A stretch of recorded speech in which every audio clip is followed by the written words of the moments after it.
Comment réussir la campagne 2012-2013 de la filière café-cacao? La question est au cœur de ce reportage de Justine Sey-Djike.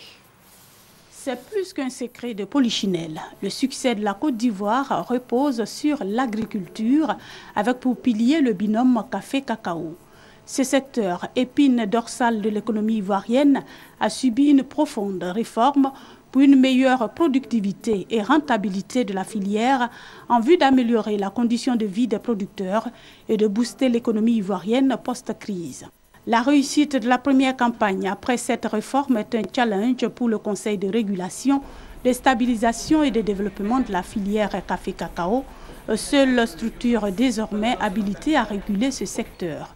Le Conseil café-cacao a donc pris toutes les dispositions pour le respect du prix du kilogramme du cacao et pour le contrôle de la qualité des fèves de cacao.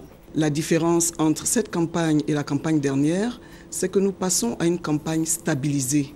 Le prix aux producteurs, le prix au bord champ sera un prix garanti. Il n'y aura donc aucune réfaction au niveau du bord champ. Chers parents producteurs, je voudrais que vous notiez bien cela. Il faut signaler toute personne qui tenterait de vous acheter le cacao à un prix en dessous de celui que le Conseil du café-cacao communiquera dans les jours à venir. Des dispositions opérationnelles ont aussi été arrêtées. Nos 13 délégations régionales qui couvrent toute la zone de production sont à pied d'œuvre, ainsi que les agents de l'ANADER avec lesquels nous travaillons et les autres démembrements de l'État, pour assurer donc cette formation, cette sensibilisation dont nous vous parlions tantôt, et aussi pour assurer la distribution des intrants que nous avons l'habitude donc de remettre aux producteurs de café et de cacao. Il s'agit de la sacherie pour plus de 6 millions de sacs.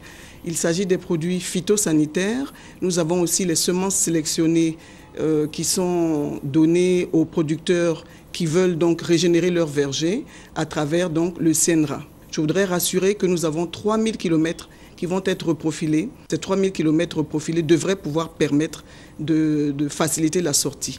Cette campagne 2012-2013 s'étend du 3 octobre 2012 au 15 septembre 2013. Et rappelons que la Côte d'Ivoire est premier producteur mondial de cacao avec plus d'1 million de tonnes.